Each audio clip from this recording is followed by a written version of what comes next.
রাজপথে নেমে এসেছি। প্রিয় তাওহীদি জনতা, আজকে এই বর্বর অভিশপ্ত ইহুদি নেতানিয়াহু কর্তৃক আমার ফিলিস্তিনে, আমার গাজায় যে বর্বর নির্যাতন, নির্মম নিপীড়তা চালাচ্ছে, এর বিরুদ্ধে আজকে আমরা এই মিলডির দোকানের এলাকায় রাজপথে নেমে এসেছি। কথা ঠিক না ঠিক?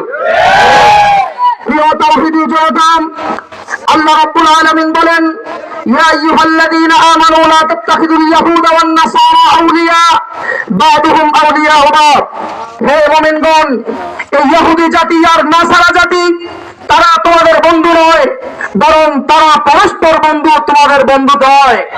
সম্মানিত হাজিরিন, এজন্য আল্লাহ রাব্বুল আলামিন আয়াতে বলেন, ওয়ালান তাওয়া আনকাল ইয়াহুদ ওয়ালান নাসারা হাত্তা তাত্তাবিআ মিল্লাতাহুম।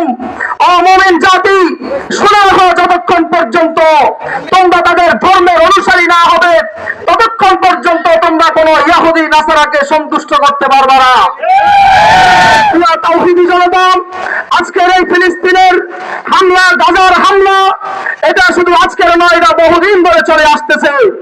যদি আমরা এর প্রতিবাদে রুখে না দাঁড়াই, তারা আমাদেরকে, সমস্ত মুসলিম জাতিকে এই পৃথিবী থেকে নিঃশেষ করার আগ পর্যন্ত তারা এই লড়াই চালাবে।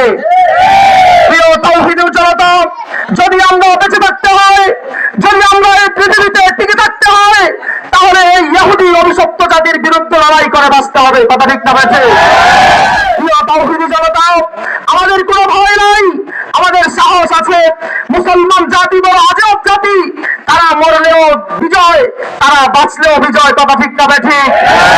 আমাদের সামনে আছে বদরের যুদ্ধের ইতিহাস, আমাদের সামনে আছে উহুদের যুদ্ধের ইতিহাস, আমাদের সামনে আছে তাবুকের যুদ্ধের ইতিহাস, আমাদের সামনে আছে খন্দকের যুদ্ধের ইতিহাস, আমাদের সামনে আছে ৭১-এর ইতিহাস, আমাদের সামনে আছে গণ অভ্যুত্থানের ইতিহাস। কথা ঠিক না বেঁচে?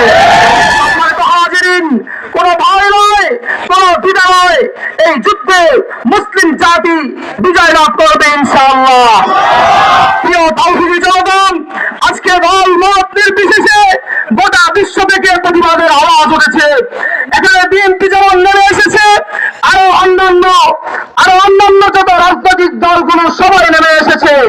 ইসলামী আন্দোলন সহ আরো যত রাজনৈতিক দল আছে, দল মত নির্বিশেষে সবাই রাস্তায় নেমে এসেছে। স্কুল কলেজের ছেলেরা নেমে এসেছে, আরো বড়রা সবাই নেমে এসেছে, আফ্রিকা, উগান্ডা নেমে এসেছে, ইউরোপ, আমেরিকা সবাই নেমে এসেছে এই ইসরায়েলের বিরুদ্ধে প্রতিবাদ করার জন্য। ঠিক না বেঠিক?